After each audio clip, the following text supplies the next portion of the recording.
Ready na nga ang Gilas para sa paparating na second window ng FIBA World Cup Asian Qualifiers at naging malaking tulong ang kanilang practice game para mailagay sa game condition ng ating national basketball team at masaya si Coach Tim Cone sa kanyang nakikita sa kanyang Gilas team. Maganda ang takbo ng kanilang ensayo at lahat ng mga players ay nasa magandang condition. 100% ang lahat ng mga ito. Konting finishing touches na nga lang para sa Gilas team tapos laro na laban sa team ng New Zealand. Hindi magpapahuli ang ating Gilas sa size. Meron tayong laban dito dahil kina QMB, AG Edo at Junmar Fajardo at nakita nga natin ang final lineup ng New Zealand. May laban talaga ang Gilas natin ngayong second window at nakikita natin na hindi sasayangin ni Coach Tim Cone ng pagkakataon na makuha ang panalo. Ibubuhos nila ang lahat sa game na ito laban sa team ng New Zealand. Ang sukat niyan Junmar sa FIBA ay talagang nasa 6'11". Silang dalawa ang magbabanggaan sa loob ng paint ni Tyrell Harrison, isang saktong 7-footer at Junmar naman na nasa halos 7 feet na nga rin. At ang susunod naman na pinakamatangkad sa lineup ng New Zealand ay sina Sam Menenga at Yanni Wetzel. Nakasing size na nga rin ni na AG Edo at QMB kaya parehasan ang labanan sa loob ng paint.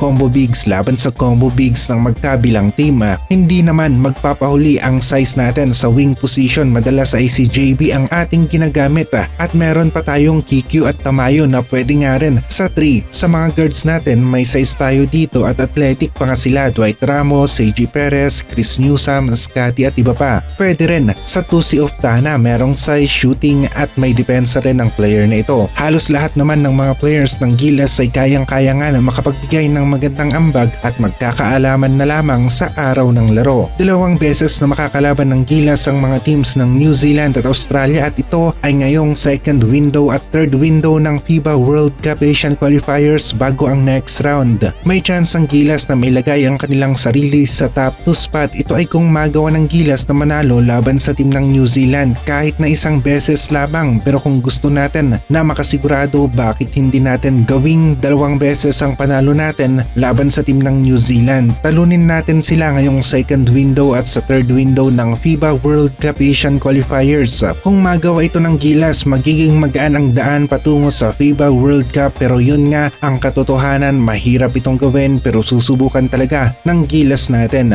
Match na match ang lineup ng Gilas laban sa team ng New Zealand. Salamat dito kay QMB at sa kanyang management na pumayag na maglaro para sa Gilas team. Ang 6'10" big man na ito, hindi na tayo gaanong nadirihado sa ilalim. 2 6'10" players na ang magsasabay sa atin habang nagpapahinga ang isa at rotation nga ang gagawin ni Coach Tim Cone. Balanse ang laro ng Gilas sa ating frontline. Kay Soto sa third window, lumabas na nag-commit na siya dito. Mas lalakas ang Gilas pero sila pa rin ang dehado. Yung kakayahan o chance nga lang nila na manalo ay tumaas ng bahagya. Kung dati nasa 25% ngayong second window at kung meron tayong kay Soto naman sa third window ay tataas ito. Pwede nating sabihin na nasa 28% bilang isang halimbawa lamang. May nababasa pa rin tayo na mga malatalangka ang comment. Wala raw kapag-apagas ang Gilas ngayong second window, pero para sa atin dahil sa may laban tayo sa size, maganda ang rotation natin sa 1, 2, 3, 4 at 5 position kaya masasabi natin na may laban ng Gilas kung AG Edo at Junmar. Pwede siguro mahihirapan tayo kung paisa-isa lamang sa kanila ang nasa loob ng basketball court, pero dahil nga sa meron tayong QMB ay pwede nang magsabay ang 2